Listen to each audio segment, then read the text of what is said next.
Hi friends, എൻ്റെ അനിയത്തിൻ്റെ വീട്ടിൽ ഓള് കാടനെ വളർത്തലുണ്ടായിരുന്നു. ചിലപ്പോൾ എൻ്റെ മുന്നത്തെ വീഡിയോസൊക്കെ നിങ്ങൾ കണ്ടോലുണ്ടെങ്കിൽ ഓല് കണ്ടിട്ടുണ്ടാവും കേട്ടോ. അതിനെ എൻ്റെ ഇപ്പം രണ്ടെണ്ണം കൊണ്ടുവന്ന് അർപ്പിച്ചേക്ക് കൊണ്ടു തന്നാണ്. കണ്ടില്ലേ, നല്ല ഫ്രഷ് കാട.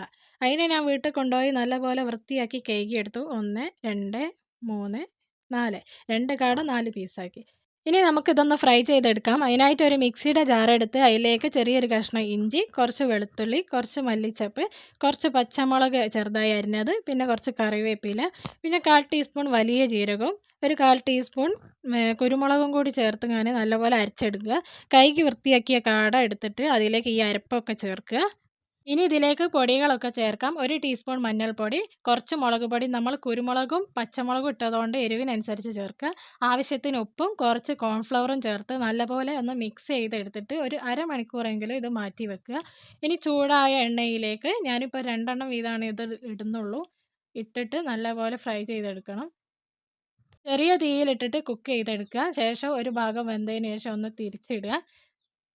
1000 കോഴിക്ക് അരക്കാടാന്നല്ലേ പറയുക. അപ്പം നല്ല ടേസ്റ്റിലും കൂടി ഉണ്ടാക്കിയാൽ പിന്നെ പറയേണ്ട കാര്യമില്ലല്ലോ. അപ്പോൾ അത് തിരിച്ചിട്ട് 2 ഭാഗവും കുക്കായതിന് ശേഷം ഇത് എണ്ണയിൽ നിന്ന് കോരി എടുക്കുക. എന്നിട്ട് വേറൊരു പ്ലേറ്റിലേക്ക് മാറ്റുക. അപ്പോൾ ഞാനിവിടെ 4 പീസും ഫ്രൈ ചെയ്തെടുത്തിട്ടുണ്ട്. എല്ലാവരും ഇതുപോലെ ഒന്ന് ഉണ്ടാക്കി നോക്കുക. എന്നാൽ ശരി.